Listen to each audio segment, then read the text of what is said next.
Декретте отырып, неше түрлі курстарды алып оқитын әйелдер бар. Бір курс оқиды, одан нәтиже шығармайды, екінші курс оқиды, одан нәтиже шығармайды. Алып жатқан кезде мен сенімдімін, мен бұл курсты оқып жақсы маман болып шығамын деп өздеріне сенімді болып тұрады. Ал оны алғаннан кейін оған қызығушылығы басылып қалады. Ол неліктен?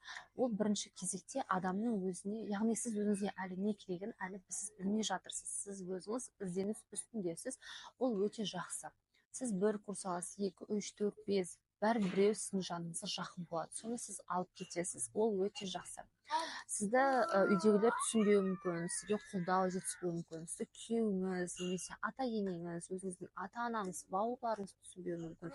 Сіз олардың ойларын барлығын шетке ысырып қойып, өзіңіздің жүрегіңізді тыңдаңыз. Сізге не жақын? Сіздің хоббиіңіз қандай? Сіз бос уақытыңызды немен айналысқанды жақсы көресіз?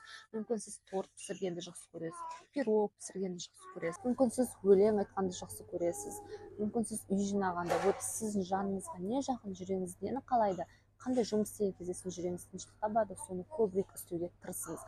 Және де көшеге шығып, көбірек таза ауада жүруге тырысыңыз. Жақсылап ойланып, ойыңызды сараптап, адам көп ойланған сайын, өзімен көп ақылдасып, сөйлескен сайын, өзіңіздің жүрегіңізді тыңдаған сайын, сіз өзіңіздің не керегін түсінетін боласыз.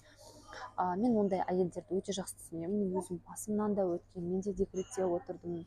2 баламда да декретте отырып, 1 жасқа дейін қарадым. Сондықтан да сіздерді өте жақсы түсінемін. Мен де қанша курс оқыдым, бірақ олардан ешқандай нәтиже шыққан жоқ. Енді мен осы психология мамасын енді Алланың қалауымен бастадым. Енді Алла қаласа соңына дейін жеткізіп, жақсы результат көрсетіп, өзімнің армандарымды орындағым келеді. Көптеген әйелдерге көмектескім келеді. Декретте отырған, нөсердавай депрессияға шалдыққан әйелдерге шын көңіліммен көмектескім келеді.